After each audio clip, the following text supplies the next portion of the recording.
hindi lahat ay masama, hindi lahat ay galing sa dilim.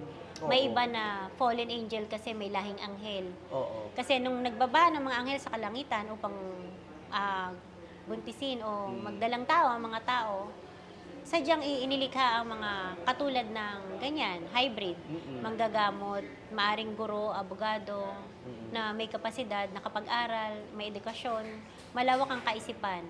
Hindi katulad ng iba na parang aswang na wala nang pinag-aralan ay mapanlin lang pat mapanira. May maraming gano'n. Hanggang Oo. ngayon.